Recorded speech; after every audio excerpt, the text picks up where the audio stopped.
The food critic took the wrong exit off Route 9 at 8:47 in the morning and pulled into the gravel lot of a roadside diner he had never heard of because he needed coffee and a place to look at his map. He was 48 years old, divorced, 22 years into the job at the city paper, and he was on his way to a tasting menu at a glass-walled farmhouse outside Albany that he was already pretty sure he was going to give 2 stars. He did not expect, and would later say he did not deserve, what he found inside the diner.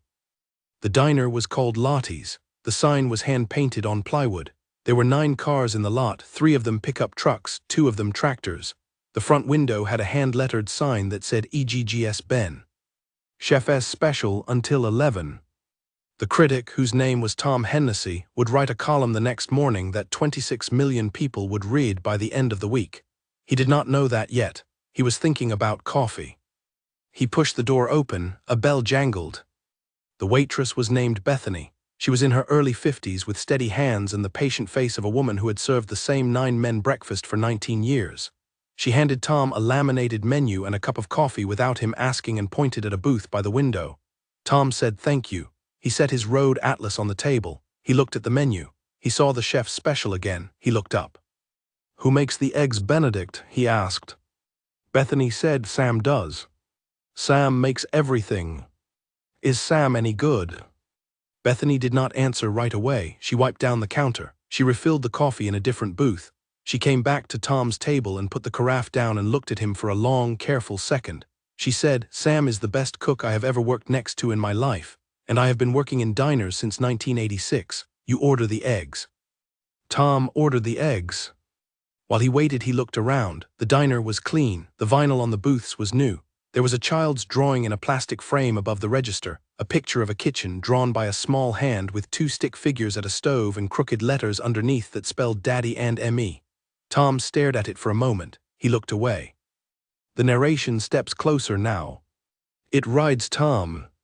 Tom Hennessy had eaten his first plate of true food at the age of 11, at a small Italian restaurant in the West Village, where the chef had come out from the kitchen to apologize to his mother for being late with the gnocchi. He had been a critic for the city's most read food section for 22 years. He could tell, often within 2 bites, what year a balsamic had been bottled. He could identify 3 of the 4 hollandaise schools by smell alone. He believed, with the certainty of a man who has eaten for a living, that there were only a few hundred cooks alive who truly understood butter. He had assumed when he pulled into Lottie's that none of them was in this building. Bethany brought the plate 8 minutes later. The eggs Benedict were on a white plate. 2 halves of a toasted English muffin, 2 slices of Canadian bacon, edges crisp just past pink, 2 poached eggs the size of golf balls, perfectly tightened, glossy, and over both of them a glaze of hollandaise the color of old gold, with a thin oily ring at the edge of the plate that Tom Hennessy had not seen on a hollandaise in 8 years. He stared at it. The narration sees what he sees. He sees brown butter. He sees the slight brown speck pattern at the edge of the sauce that comes only from a cook who knows to brown the butter first and then mount it back through the yolks in a copper bowl off heat, with a single drop of lemon and a single grind of orange zest. He sees a technique he has eaten exactly twice in his career. The first time was at a place in Lyon in 2009. The second time was at a small restaurant on Carmine Street in 2016 called Atelier Pasternak, which had won 2 James Beard medals in 5 years, and had closed its doors without explanation in the spring of 2018, 6 weeks after its head chef's wife had been diagnosed with stage 4 ovarian cancer. Tom Hennessy had written the closing review. He had not been able to find Sam Pasternak since. He cut into the eggs slowly. He lifted a single bite. He set it on his tongue. He set the fork down. He sat at the booth for a full 30 seconds without moving. Bethany was watching from the counter. She had seen this happen exactly 4 times in the 2 years she had been working with Sam at Lottie's. The first time had been a vacationing pastry chef from Philadelphia. The second time had been a wine importer from Connecticut. The third time had been a woman she had later learned was a James Beard committee secretary who had eaten her eggs in silence and then driven back to the city and never come back. The 4th time was now. She came over, she refilled the coffee, she did not say anything. Tom said quietly, "Is Sam in the kitchen?" She said, "Yes." "What's his last name?" She said, "Pasternak." Tom did not say anything for a long moment. Then he said, "Bethany, would you ask him if he could come out, please? I'm not here to make trouble for him. I just want to shake his hand." Bethany looked at him with the careful, patient eyes of a woman who had spent 2 years protecting the cook at the back of her diner from a world she could feel coming for him eventually. She nodded once. She walked back to the swinging kitchen door. She pushed it open a few inches and said something Tom could not hear. She let the door swing shut. She came back to his table. She refilled the coffee a third time even though he had not asked. She said, "He'll come in a minute. He's just finishing 2 orders." The narration shifts. While Tom waited, the front door of Lottie's swung open and a man in a tailored navy suit and tan loafers came in with a clipboard under one arm and a tablet in the other. He was 36. His name, Tom would learn later, was Marcus Reeve. He had bought Lottie's at auction 6 weeks earlier as part of a portfolio of 3 small turnpike-adjacent diners that he was planning to convert into a chain-format breakfast brand. He had been at the diner once before for a walk-through. He had not yet met Sam. He sat down at the counter. He said, loudly enough for the booths to hear, "Bethany, we're going to need to talk about the kitchen staff this week." Bethany said, "Polite, Mr. Reeve." He said, looking around, "Look, I know everyone here loves Sam, but the rebrand is on a clock. The chain training program needs people who can hit the standard menu in 12 weeks. Sam has been here, 2 years, coming from where exactly, nobody seems to know. I'm not comfortable carrying somebody whose resume starts at this diner. I'm just being honest with you." Tom Hennessy, 2 booths over, set his coffee cup down very carefully. Bethany said mildly, "Mr. Reeve, there's a gentleman in that booth who I think you might want to wait on." Marcus Reeve did not turn around. He said, "I'm not interested in a gentleman in a booth, Bethany.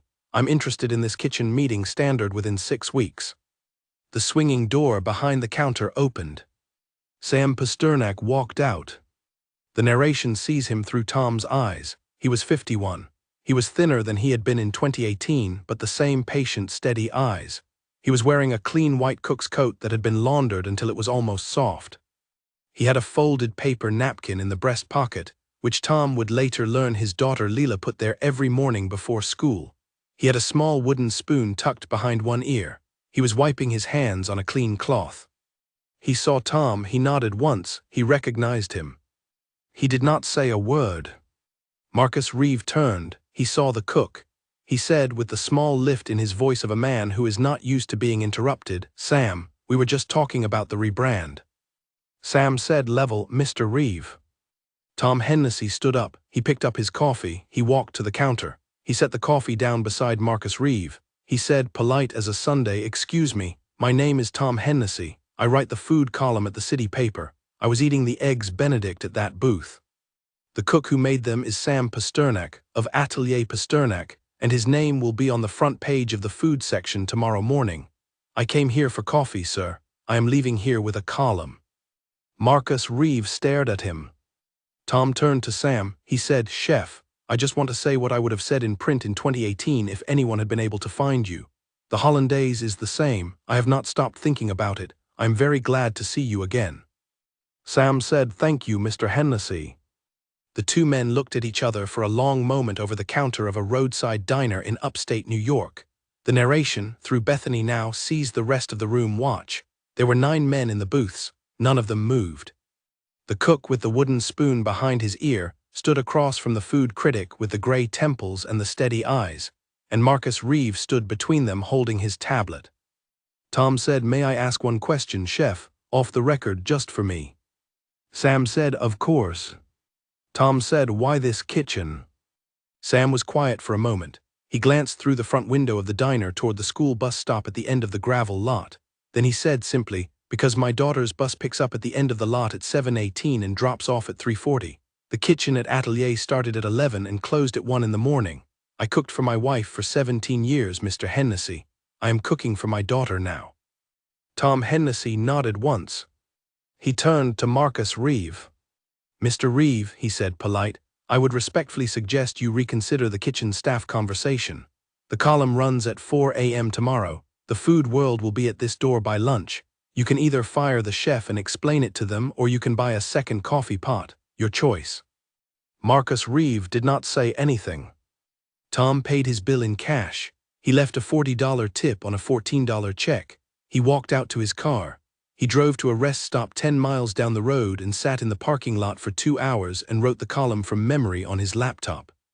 The column ran at 4 a.m. The witness narration steps to a wide view now and lets the morning land. By 6 a.m. the diner's phone was ringing. By 7 a.m. the parking lot had 9 vacationing food writers in it, all of whom had pulled off Route 9 because they had read the column on their phones while their wives slept. By 8 a.m. the line for the booths went out the door. By 10 a.m. Marcus Reeve had quietly called his portfolio manager and asked to be removed from the Lottie's deal. By noon a small camera crew from a public radio station was sitting in the parking lot waiting respectfully for Sam to come out. Sam did not come out. Sam cooked.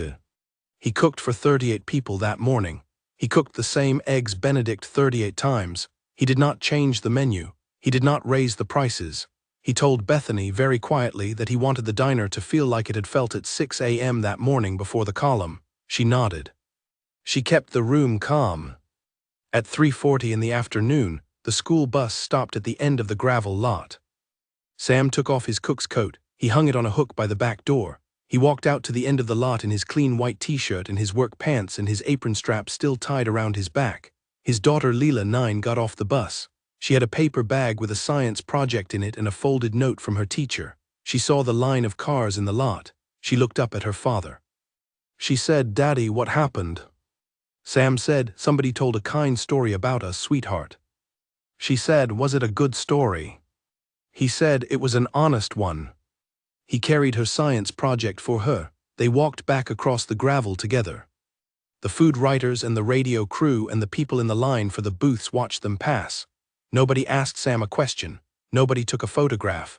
The witness narration, now through Bethany at the door of the diner, sees the room understand what it has been let into. The column had ended with a paragraph about a child's drawing on the wall above the register. It had named her by the name she had signed at the bottom of the drawing, Daddy and Emmy.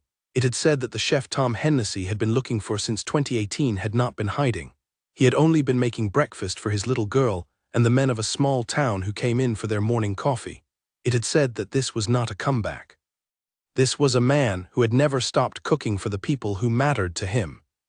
It had said that if the food world wanted to come for him, it could come quietly, take a booth, and order the eggs. The food world did come. It came quietly. It took a booth. It ordered the eggs. In the months that followed, Sam Pasternak agreed with Tom Hennessy's help to open the back dining room of Lottie's for one Sunday tasting a month. 12 seats, no reservations by phone, only by handwritten letter. Bethany ran the floor. Leela helped set the tables on Saturday afternoons after her homework. The waiting list reached 18 months by the second Sunday. The price was $28 a head plus tip, the same as a Lottie's brunch had always been. He did not raise it. He never raised it. Years later, Tom Hennessy would write a second column about Lottie's. He would say in that column that the morning of the wrong exit off Route 9 had been the most important morning of his 22 years at the city paper. He would say that the column had not made Sam Pasternak. He would say that Sam Pasternak had been made already, long before Atelier and long before the Beard medals, made by a wife who had taught him to brown the butter and by a daughter who had taught him to be home for the bus at 3:40. He would say that the food world had spent 6 years looking for a man who had only ever been one wrong exit away, cooking the same eggs he had always cooked, for the people he had always cooked them for. He would say that the best meal of his life had been served on a white plate by a man with a folded paper napkin in his breast pocket and a wooden spoon behind his ear. He would say that he had been very glad to find him. He would say that some men do not disappear. They just go home.